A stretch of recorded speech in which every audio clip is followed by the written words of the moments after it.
저는 연극으로는 마지막 키스라는 작품으로, 그리고 영화로는 여고괴의 담 2로 데뷔하게 된 영화 데뷔 21년 차 배우 오민희입니다. 그냥 치열하다라는 그 느낌? 왠지 삶을 전쟁터에 서 있는 느낌? 이렇게 좀 얌전한 성격이 아니고 호기심이 있으면 굉장히 적극적으로 있고 능동적으로 움직이는 성격이에요. 그러다 보니까 좀 최선을 다해서 마음을 다 주는 스타일이다 보니까 엄청 상처 많이 받고 엄청 행복하기도 하고 그런 시절을 이렇게 반복하면서 살아왔죠. 저는 연기를 27살 때 시작을 했거든요. 그때 이제 에어로빅 강사였는데 인도 배낭여행을 떠나려고 여행사를 갔었어요. 갔는데 거기 직원이 서류를 쓰는데 직업란이 나오니까 자기가 알아맞혀 보겠대요. 연극 배우시죠? 이러더라고요. 그래서 연극의 연자도 몰랐거든요. 그랬는데 연극 참 잘하실 것 같은데 그냥 배우 같아요 그러더라고요. 그래요? 재밌을 거는 같아요 그랬더니 그럼 제가 소개시켜 드릴까요? 이러더라고요. 그러면서 원미원 선생님이라고 원로 선생님 계신데 그분을 소개시켜 주셨어요. 그 자리에서 전화를 걸어서. 근데 마침 그분이 마지막 키스라는 작품을 준비를 하고 있었던 거였죠. 그러니까 사람이 없으니까 저를 스텝으로 조연출로 그때 집어넣은 거죠. 그러면서 연기 생활을 시작을 했어요. 간단하게 나는 천상 배우, 내 안에 내가 너무도 많은, 그러니까 살면서 안 가본 세상이 없거든요. 내 안에 여러 캐릭터들이 많이 있구나. 뭐 정치가, 어떤 뭐 전략가, 내지는 푼수떼기, 뭐 장난꾸러기, 뭐 많은 캐릭터들이 제 안에 들어있더라고요. 좋은 재료를 나는 많이 갖고 있구나. 한마디로. 그래서 너는 천상 배우야. 천상 배우. 이분들이 갖고 있는 일반인들이 겪지 않는 불편함, 그거를 알아야 되겠다고 생각을 했고, 오늘은 우리 딸 합격턱이니까 엄마가 쏘겠습니다. 와우. 그것을 잘 이해하고 내 안에 품고 있어야 되겠다라는 생각을 했었어요. 그래서 감독이랑 같이 성소수자 부모 모임에 가서 그들을 만나고 그분들이 무엇 때문에 힘들어하는지 많은 정보를 거기서 할 수 있었고, 그때 주체할 수 없이 그분들을 뵙는데 눈물이 너무 나오는 거예요. 주책이다 싶을 정도로 눈물이 막 나와서 곤혹스러웠었어요. 괜히 이해하는 척 막 괜히 막 뭐 무슨 척 하느라고 이러는 거 아니야? 그렇게 느껴지면 어떡하지 마. 그러면서 딸하고 싸우고 난 후에 교무실에서 혼자 고민을 하고 있잖아요. 그때 이제 박 선생님이 와서 위로를 해주는데 저는 그때가 제일 기억에 남고 좋아요.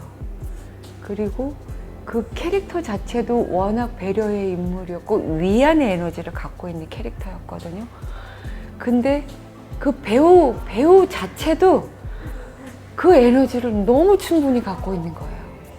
너무 위안을 받는 그 느낌이 그렇게 좋을 수가 없었고, 장면에서 이게 나오잖아요. 그거는 시나리오에 없었던 거예요. 참 건강한 여성이다라고 생각을 했어요. 그리고 감독은 굉장히 좀 친근감을 느껴질 수 있게 그 인물을 만들어냈잖아요. 매력적이고. 저 또한 거기에 대해서 호감을 갖고 동의했고, 김예은 배우는 누구라도 호흡을 잘 맞출 수 있는 배우라고 생각을 해요. 굉장히 중성적인 매력을 갖고 있는 그런 독특한 배우잖아요. 근데 만나봤더니 굉장히 소녀스러움도 있고 장난꾸러기이기도 하고, 그리고 굉장히 솔직한 배우였어요. 그거는 배우가 갖고 있는 굉장한 장점이라고 저는 보거든요. 너무 매력적인 배우였고요. 다음에 다시 한 번 더 만나서 제대로 한번 파이팅 해볼 수 있는 그런 작품으로 한번 만나보고 싶다라는 생각을 해봤어요. 시나리오를 딱 봤는데 딱 나네? 이랬어요. 18년도 상반기에 제 인생 최고로 힘들었던 때였거든요. 그래서 주먹 쥐고 일어나, 막 바닥 치고 일어서, 막 그러면서 잭이라는 단어를 몸에 품고는 꼭 일어서야 돼, 여기서 극복해야 돼, 막 이러고 있을 때였어요. 그랬는데 시나리오를 딱 보니까 와, 이거는 딱 나다. 그런 생각을 하게 됐죠. 메소드 연기가 저절로 됐던 작품이었어요. 그런 질문을 많이 들었거든요. 근데 제가 의외로 비유가 좋더라고요. 내 힘든 척 하느라고 오히려 그게 힘들었어요. 처음에 물론 이렇게 냄새가 좀 역한 냄새들이 있고, 그런데 그 현장에는 우리 배우들 뿐만이 아니라 직접 그곳에서 일하고 있는 분들이, 직원분들이 계셨거든요. 저희들보다 훨씬 나이도 많으신 어르신들이 많이 있었으니까 엄살을 떨 수가 없었어요. 뭐 이거 만지는 것도 되게 저는 재밌는 작업이었고, 오히려 전 곱창을 그전에는 안 먹었는데 그 이후에 애정을 갖고 잘 먹었어요. 노래자랑 대회에 나갔을 때 그 장면이 저한테는 가장 기억에 남거든요. 왜냐하면 그 장면은 리허설 때까지만 하더라도 이거는 어려운 장면이 아니야. 자, 쉬운 장면이니까 그냥 원샷 원킬 가자, 이렇게 생각했던 장면이었어요. 씬이었거든요. 그랬는데 막상 촬영 들어갔는데 생각지도 않은 그런 상황이 벌어지더라고요. 고향에 내려와 돼지공장에서 일을 하게 된 이정자입니다라고 딱 얘기하려고 그러는데 막 안에서 뭐가 치솟아 올라오더니요, 막 꺽꺽거릴 정도로 울었어요. 그래서 통제가 안 돼갖고 NG가 나버렸어요. 감독이 뛰쳐 올라와갖고 선배님 왜 그러세요? 막 이럴 정도였어요. 도대체 왜 그랬지? 라고 생각했을 때 자기가 인정하고 싶지 않은 부분들, 자기가 싫어하는 그런 모습을 인정하고 받아들일 때 거기에서 생겨나는 그 에너지가 대단한 건가 봐요. 지금에 와서 돌이켜서 한번 생각을 해보니까 자기 인정이라고 하는 것들이 나에게 어마어마한 에너지를 심어주는구나 라고 생각을 하게 됐어요. 자기를 받아들이고 인정하는 과정을 거친 사람이잖아요. 새로 집을 잘 지을 것 같아요. 한번 뒤집어 엎은 땅이기 때문에 거기에 자기가 원하는 씨앗을 심으면 잘 성장시켜 나갈 수 있는 그런 사람이겠다라고 생각이 들었어요. 두 사람의 공통점은 저는 독립해야만 하는 사람이라고 봤어요. 다시 바닥치고 일어나는 그 재기의 독립이냐, 아니면 수미 같은 딸과의 밀착된 관계에서 분리되어서 독립해야 되는 거냐, 재기의 독립이냐 분리의 독립이냐, 그 차이지만 독립은 독립이다. 그런데 수미는 어느 정도 안정된 환경에 있다.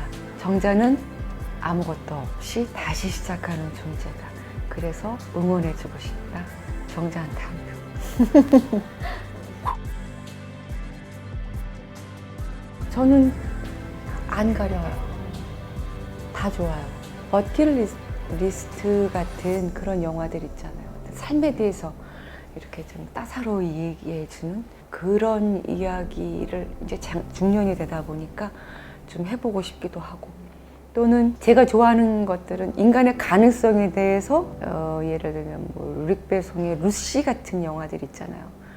인간의 뇌는 뭐 10분의 1밖에 우리가 쓰지 못한다고 그러는데 만약에 이것을 100% 쓰게 되면 어떻게 되지? 라는 그런 인간들이 갖고 있는 그 가능성들, 성장에 대한 부분들, 이런 것들에 대한 것도 관심이 되게 많아요. SF 공상 이런 것들도 너무 흥미있고요. 다 흥미로워요. 싫어하는 게 없는 것 같아요. 김진아 감독이 연출한 윤신혜가 사라졌다라는 작품이 있어요. 여자 감독, 여자 PD, 여자 주인공들, 여자들에 의해서 만들어진 그런 작품인데요. 딸과의 갈등을 이야기한 그런 영화 로드무비예요. 윤신혜가 사라졌다를 적극 추천하겠습니다. 제일 중요한 질문일 수도 있을 것 같은데, 저는 독립영화든 여성영화든 우리나라의 연극 발전에 있어서 인큐베이터 역할을 하는 곳이라고 생각을 해요. 인큐베이터 같은 곳이기 때문에 더욱더 이곳에서 많은 감독과 배우와 그리고 제작진들, 스태프진들이 발전하고 성장할 수 있도록 많은 지원들이 더욱더 이루어지고 많은 관심들이 있어야 된다라고 생각을 해요. 제가 독립영화를 사랑하는 이유이기도